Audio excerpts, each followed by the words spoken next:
সামনে আসছে পুজো আর কেনাকাটা করবো না? তো আজকে মায়ের সাথে বেরিয়ে গেছি জামা কাপড় কিনতে। তেমন কিছু কিনিনি, এখনও কেনা অনেকটা বাকি আছে, কারণ আমি শুধু কিনেছিলাম একটা জিন্স আর একটা সেট কিনেছি, আর সাথে একটা ব্যাগ কিনেছি, তোমাদেরকে দেখাবো।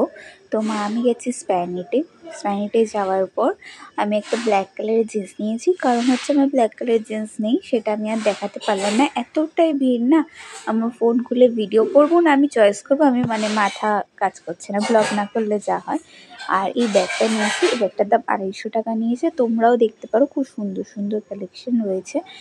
তারপরে গেছিলাম ঠিক ট্রেন্ডসের দিকে, ওইদিকে না শ্রীরাম মার্কেট যেটা আছে, শ্রীরাম মার্কেটের অপোজিটে এখন কট সেটগুলো পাওয়া যাচ্ছে। তো আমি মাকে বললাম, মা নাও একটা, এগুলো মাত্র 350 টাকা করে।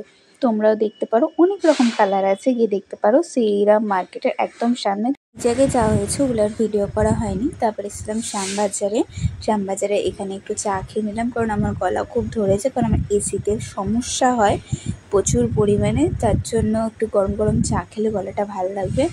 ওই জন্য চা খেয়ে এখন যাচ্ছি উত্তরা মার্কেট। সবাই চেনো শ্যামবাজারের উত্তরা মার্কেট।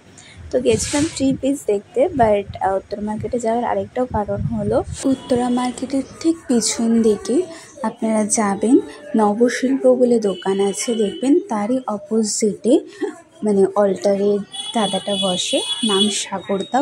খুব ভালো অল্টার করে, তোমরাও করতে পারো, ওখানে সবাই খুব ভালো অল্টার করে। আমরা সাগরদার কাছ থেকেই করাই। যদি কোনো ঠিকানা লাগে তো বলবেন, কমেন্ট করে দেবো।